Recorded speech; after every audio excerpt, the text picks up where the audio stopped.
Levem-me para o pódio da vergonha. O erro só gera erro. E o culpado tem de pagar por sua culpa.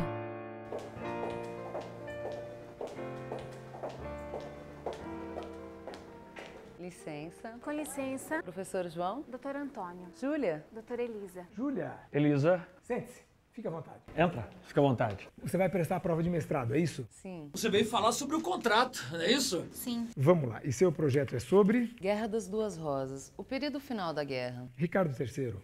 Um pouco antes dele tomar o trono, até o final da guerra, quando ele morre. Vamos lá. E o projeto, ele é nosso? Foi uma guerra, mas é nosso. Elisa, você conseguiu. Levou tempo, mas eu consegui. 2 anos. Pouco mais de 2 anos. De mestrado? De reinado. Parece pouco, mas pra ele... Foi o suficiente, né? Fez tanta coisa. Vamos lá. E você me procurou? Eu vim pedir uma ajuda pro senhor. Sabe, eu queria uma orientação, saber o que era importante nessa época, como que eu devo abordar isso numa dissertação de mestrado, saber se a prova é muito difícil. Não deve ter sido nada fácil, né? Hora de acertar nossas contas, Antônio. Claro, sem dúvida. Tem dúvida nenhuma. Eu vou ligar, vou mandar calcular a sua comissão. 15%. Peraí, 15%? Peraí. 15% é muito pouco. 15% do escritório, Antônio. Júlia, eu penso que é preciso encontrar alguma coisa que não tenha sido dita sobre Ricardo III. Mas como, professor? Se Shakespeare escreveu uma peça sobre ele, quem sou eu para dizer alguma coisa que Shakespeare não disse? Tem razão. O que você acha que Shakespeare quis dizer quando escreveu a peça? Sobre o que ele estava falando? Sobre Ricardo III e todas as coisas que ele fez para se tornar o rei da Inglaterra. Era isso. Shakespeare estava contando como foi a sucessão do trono inglês no século XV. Não foi isso? Não sei. Será que ele não quis dizer alguma coisa além de narrar o momento histórico da Inglaterra?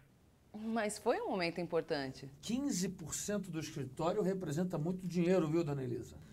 O contrato que eu consegui representa muito mais, Antônio. Quase dobra o faturamento do escritório.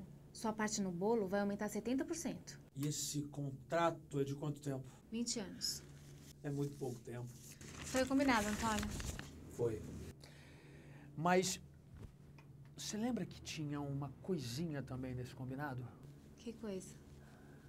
Você não tá falando daquela brincadeira? Júlia, a humanidade é dividida entre 2 grupos de pessoas. Os que fazem qualquer coisa para conseguir o que querem e sabem disso, não têm vergonha de ser assim. E os que fazem qualquer coisa para conseguir o que querem, mas fingem para si e para os outros que não são assim. Ricardo III era do primeiro tipo de pessoas. O cara era um crápula, um pústula, mas sabia disso, não tinha vergonha disso, não escondia isso de ninguém, nem dele mesmo, sobretudo dele mesmo. Fez de tudo para conseguir o que queria e conseguiu. Não, senhora. Brincadeira. Que brincadeira. A gente conversou isso na minha sala, você não tá lembrada? Se você conseguir esse contrato e passar só uma tarde comigo no meu hotel, 15% do escritório seriam seus. Não foi isso que eu disse? Eu não sei se é isso que eu quero abordar na minha pesquisa. Sei. Você quer falar do momento histórico especificamente? Você não vai fazer isso! Ninguém é sujo desse jeito! Você não precisa responder isso agora. A minha pesquisa começa com um breve relato histórico sobre a guerra. Para situar o que foi, como foi, o que eu devo mencionar para não deixar de fora nada importante? Bom, que no começo da guerra o rei era Henrique VI, que tinha problema mental. Era o rei de direito, mas não de fato.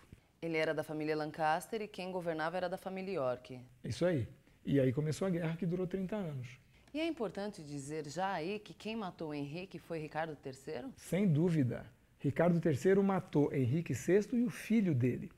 Mas essas mortes não contam nas atrocidades de Ricardo III. Foram mortes num campo de batalha. E porque foram no campo de batalha, pode matar? Deve. Se você não mata o inimigo, ele mata você. Nós tínhamos um trato. Não fica bem um advogado descumprir com o combinado. Eu não tô descumprindo o combinado. Eu só quero o combinado inteiro. Era uma brincadeira, não fazia parte do combinado. E quem disse que era uma brincadeira, Elisa? Você tá misturando assunto profissional com problema pessoal. Nesse caso, só me interessa o pessoal. Nossa, eu não tô acreditando. Eu não esperava isso de você.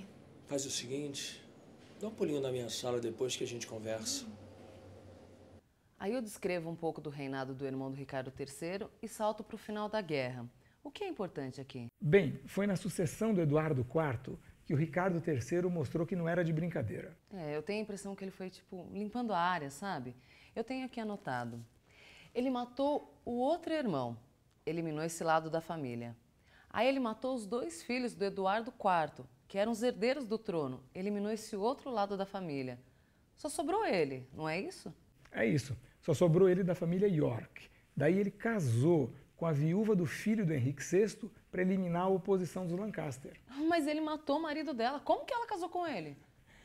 Olha, tem uma coisa sobre o Ricardo III, ele argumentava bem, ele era bom de papo. Chega desse papo! Se era brincadeira ou não era brincadeira, o que você tá fazendo é chantagem! Opa, chantagem não, tá? Eu só tô querendo te mostrar o quanto que eu te quero, o quanto que eu te desejo. Eu vou te processar por assédio sexual! Ah, que vai processar e perder 15% de um escritório que um faturamento vai dobrar em 20 anos? Seu porco! Um porco que é louco por você. Tem mais algum fato histórico importante que o senhor acha que eu devo mencionar? Ele matou a moça. A mulher dele?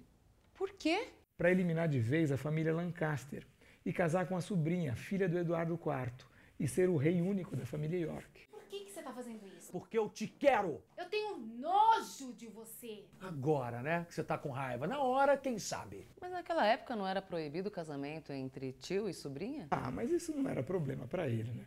Problema era conquistar a sobrinha. Ele tinha matado os 2 irmãos dela. Você se esqueceu que a gente vai ter que conviver pelo menos uns 20 anos nesse escritório e que vai se cruzar o tempo todo? Isso vai ser um prazer pra mim. Eu vou fazer você assinar um contrato, seu nojento! Como ele conseguiu isso? Eu assino o que você quiser.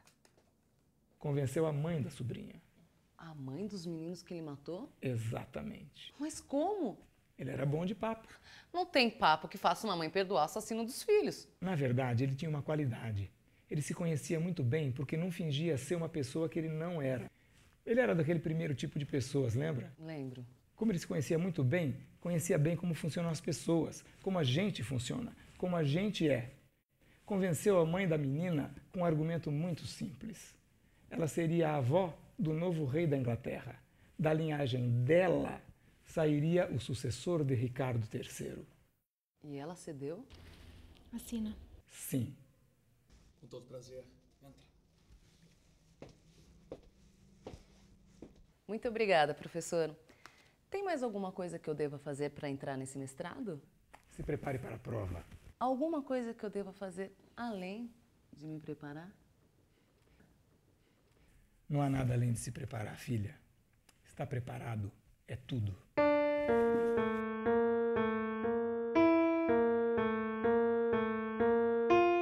O senhor me disse que a humanidade é dividida em 2 grupos de pessoas. Os que fazem qualquer coisa para conseguir o que querem, sabendo disso, e os que também fazem, mas fingem que não são assim. Não existe um grupo de pessoas que não fazem qualquer espécie de coisa para conseguir o que querem? O número é tão pequeno que não entra na estatística. Você não vai ter nada de mim. Só um pedaço de carne por meia hora. E quem é que disse que eu quero alguma coisa a mais?